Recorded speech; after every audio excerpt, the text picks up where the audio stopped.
Okay, today we're going to talk about 1031 exchange. So if you're looking at this video, you've probably heard about a 1031 exchange and you're trying to get some more information, and this is the video for you. So we're going to talk about 1031 exchanges in real estate and really sort of go over what they are and then how they work and why they work, and then how you want to be careful about getting them to work. And we're just going to dive right in here, and describing what a 1031 is a little complicated, but basically it comes about because when you buy an investment building, those buildings are depreciated. Now, when you depreciate a building, that reduces your taxes, and we'll go over how that happens as we do it. When a building is sold, however, the capital gains taxes are going to become due, and those are a part of the depreciation, which we'll also review. Unless, of course, you buy a similar investment, in which case you can basically roll over the depreciation into the new building and you can keep it going. This defers your capital gains taxes, which is a very effective tax strategy for people who would wish to defer their capital gains. So there's not a lot of situations where you can defer capital gains taxes on an investment. But this is one of them, and this is why a 1031 exchange can be a very useful technique for investors of real estate. I used a lot of words there. We're going to try and break everything down and make sure people understand it. So the first is a lot of people don't know what depreciation is. Again, I will try to explain this as simply as I can by trying to make it simple. That means that it's not entirely accurate, so you should not use this for tax advice. Please talk to a CPA and make everyone's tax situation is different. Yours is probably different too, but this is an overview, and as far as an overview goes, this is what you need to know about depreciation. So buildings, for tax reasons, are giving a useful lifespan of about 30 years. Now, it's a little shorter. I think it's 28 and a half, but 30 years is an easier number to do math with, so that's what I'm using here, okay? Now, if you buy a property for 400, right, it sits on land. So in this hypothetical example, we're going to say that the land is valued at 100K and the building itself is valued at 300K. That means that the building's total value for IRS purposes is 300K, and that is what we depreciate. You cannot depreciate land, so you can't just look at the purchase price of what you paid and then depreciate that entire thing, because land is land and it can't be depreciated, okay? So for this example, our building is worth 300K. The depreciation rate is over 30 years, so that means every year you get to depreciate the building by $10,000, 10K in this example, which reduces your taxable gain. Now, what does that mean? Well, let's say I was renting this building, and after I paid the mortgage, the taxes, and collected all the rent and paid the water bill, do all the other things that landlords do, at the end of the year, I had made on paper a $10,000 profit. That's a gain on my investment. And normally the IRS would look at that and they would say, you made $10,000 on that investment. That's an income, right? It's rental income. So we're going to tax you on it. But in this particular example, I have $10,000 of depreciation. That $10,000 of depreciation wipes out my $10,000 gain. So I'm not going to pay taxes on that $10,000 today. Okay.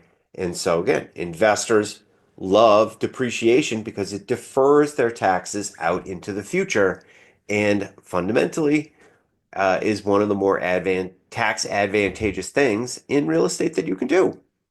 So, but I keep using the word defer. Why do I use the word defer? Well, I'm using the word defer because the IRS is keeping track of your depreciation and those taxes haven't gone away. So when do you have to pay the piper? Well, you have to pay the piper when you sell the building. So in my hypothetical example, we're going to say that you've owned the building for 10 years and you sell it for 500K.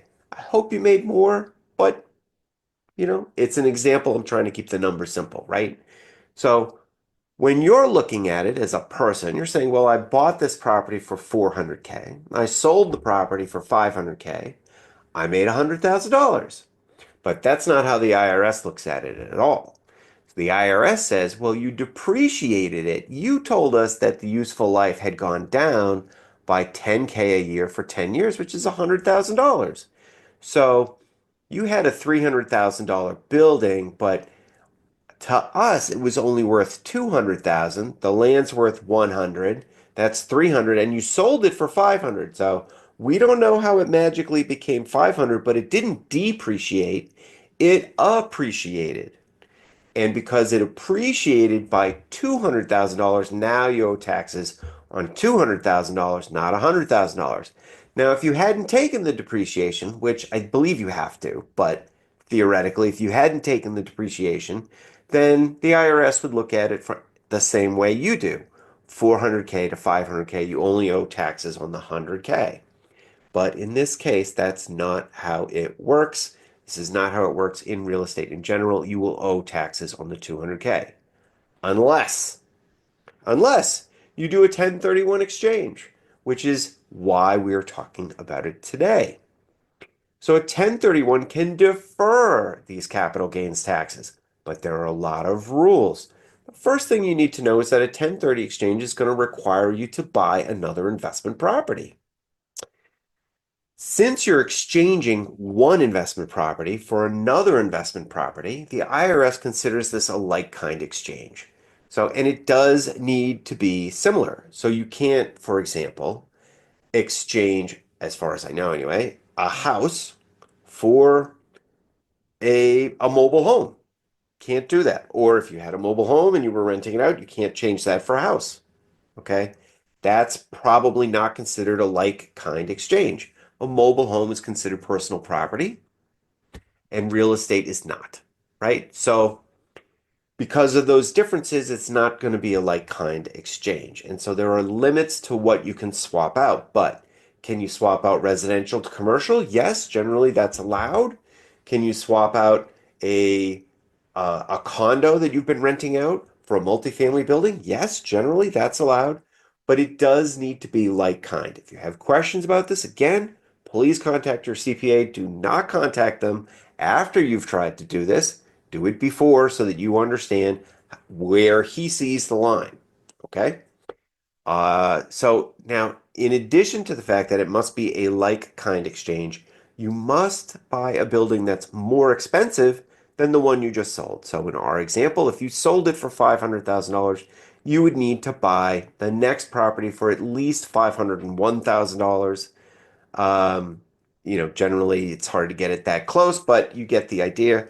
You would have to buy something more expensive. And most investors do exactly that. If they've owned a property for a while, they may find that they're under leveraged.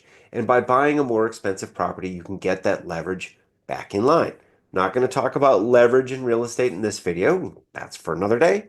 But as far as like-kind exchanges go, this is a pretty common thing to be doing. Now, the trick here is during the transaction, when you're selling one and buying the other, you don't have access to any of the funds that were generated by the sale. So, in my example, you had a paper gain of $100,000. That gain is actually going to be a little bit bigger because you've been paying down the mortgage theoretically over that time. And so, after commission and fees and whatnot, in my hypothetical example, you're probably going to have like $120,000, maybe a little bit more. And that money goes to someone who's authorized to hold on to 1031 money, an exchange agent. Okay. Usually this is an attorney. Most attorneys can hold 1031 exchange money. There are people who specialize in this, but honestly, I would just try to find one who is also an attorney who can handle your transaction. I think that is the easier way to go. And he holds on to all the profits, 100% of the profits. I want to be clear. You are not going to see any of this money, okay? Because you have to take all of that money, all of those profits, and roll it in to the new purchase. Now, the tricky part here is that you need to do this relatively quick. Okay, there are timelines for when you need to identify a building and when you need to close on that building and actually own that building. And if you go past those timelines, then you're going to have to pay the cap gains. That's how it works. So it needs to be a like-kind exchange. It needs to be more than the property you sold, and it needs to be done very quickly. So they've changed the rule on it a little bit, but ultimately what you're really looking at is you have to identify and close on the next property in 45 to 60 days, depending on how your transaction actually ends up working. This is an overview. If you're actually going to do 1031 exchange, make sure you talk about your particular situation with someone who's done a 1031 exchange before to make sure that you don't just by accident violate any of the IRS rules and invalidate yourself from being able to defer these taxes. That's an overview of a 1031 exchange. If you're thinking of doing one and you call up your regular real estate agent and they say, I don't really know what it is and I don't know how to do it, then you should probably hunt around for someone who does, who is comfortable dealing with exchanges. Because again, it's if your paperwork's out of line by a week, the IRS is going to care about that quite a bit, and you're going to end up with a tax bill that you don't want to pay. So a 1031 exchange can be a great way to defer your capital gains taxes and increase your leverage in real estate. And those can be a great way to make sure that you keep the good times rolling. If you have any questions about this, reach me out in the comments below. Thanks.